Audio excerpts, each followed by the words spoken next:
Hello, wrestling fans. Teague Moore, your wrestling consultant. Let's talk Division II men's wrestling. There's been a couple of conversations lately with high school wrestlers and their parents, and we are now looking at some high-level Division II programs for them. These high school wrestlers historically probably would have definitely fit on some Division I rosters, but as we see roster caps changing, and programs are now having to squeeze down to 30-man rosters, there are less opportunities for these type of wrestlers at the Division I level. And as I'm conversing with them, I want them to look at Division II programs. In fact, one dad who wrestled Division I, his son is now going to wrestle in college, wants to wrestle in college, and he was fairly honest with me and said, Coach, I don't know a lot of the Division II programs. I don't follow Division II wrestling. And so we had that conversation about those programs. What I think is really important, if you're one of these wrestlers that you want to look Division I, and there's going to be some programs for you to look at to see if you can find a roster spot. But if you can't, I think you should definitely consider some of these Division IIs.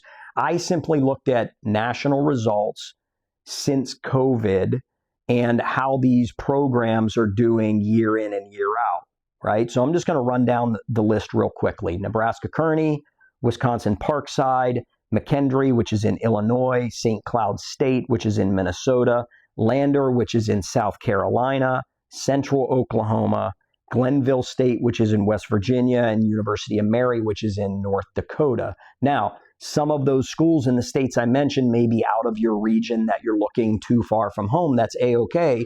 But I want you to at least look at and understand that there are some great Division II options that offer great coaches, great cultures.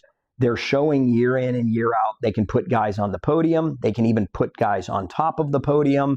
And these opportunities shouldn't be skipped over. There's still scholarship money available there. There's still roster spots available there. I understand it doesn't have the stage that Division I wrestling has, but here's what I want you to think about.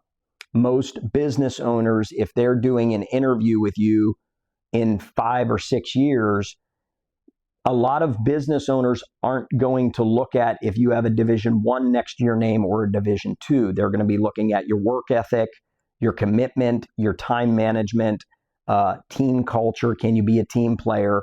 They're going to be looking at those things. And if your resume says Division II All-American versus Division I All-American, there's not a lot of business owners that will differentiate it like we do in the wrestling community. We in the wrestling community definitely separate Division I from Division II and Division III, but we know a lot more about the sport.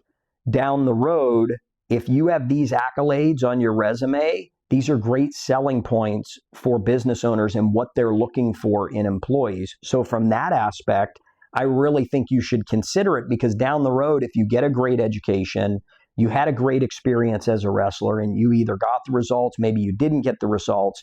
If you're coming out of a program that's helped setting you up for your future and many years down the road, this has a ton of value, right?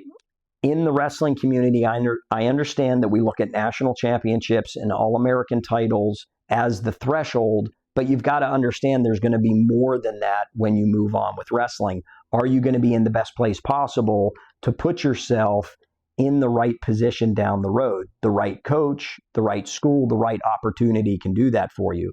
Now, I'm making this video and I'm not discounting some of the Division IIs that have had long storied histories, high level of success. I'm from Pennsylvania. First ones that come to mind, University of Pitt Johnstown, Kutztown University, Shippensburg, Millersville.